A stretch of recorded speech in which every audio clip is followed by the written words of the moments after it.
C'est une arme de plus contre les excès de vitesse. Un conducteur, une voiture banalisée bardée de technologie et surtout une société privée à la manœuvre. Depuis un an, le dispositif est expérimenté en Normandie, avec un faible rendement dans la Manche notamment.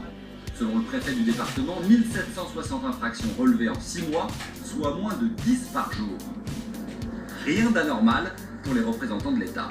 Ça flash moins qu'un radar fixe une voiture en mouvement, et nos voitures étant toujours en mouvement, flash moins que les voitures confiées aux forces de l'ordre qui peuvent être arrêtées au bord de la route et qui fonctionnent comme un radar fixe. Manuel Barbe, l'anti-voiture. C'est tout à fait normal et ça fait partie des prévisions que nous avons faites, que ces voitures flashent plutôt moins que celles confiées aux forces de l'ordre.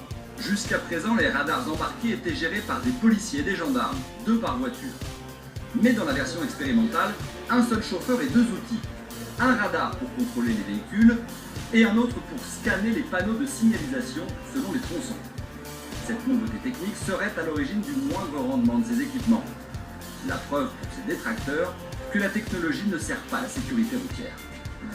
Aujourd'hui, on a tout confié à des machines de la sécurité routière et on voit bien que ça ne fonctionne pas. On est dans la moitié de la classe, dans les mauvais élèves de la classe, même je dirais en Europe, donc ça ne fonctionne pas. Ça ne fonctionne pas. Est-ce que ça ne vaudrait pas le coup d'investir dans une police de sécurité routière avec un rôle pédagogique? Il y a beaucoup d'accidents en ville, à basse vitesse, là où il n'y a pas de radar. L'association a aussi déposé un recours devant le Conseil d'État contre la privatisation des radars embarqués.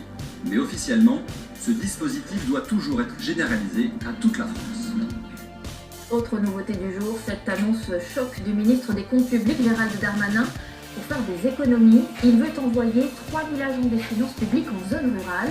La mesure fait réagir, alors comment va-t-il s'y prendre? Quel est son projet? Ils ont privatisé le parvis de Bercy.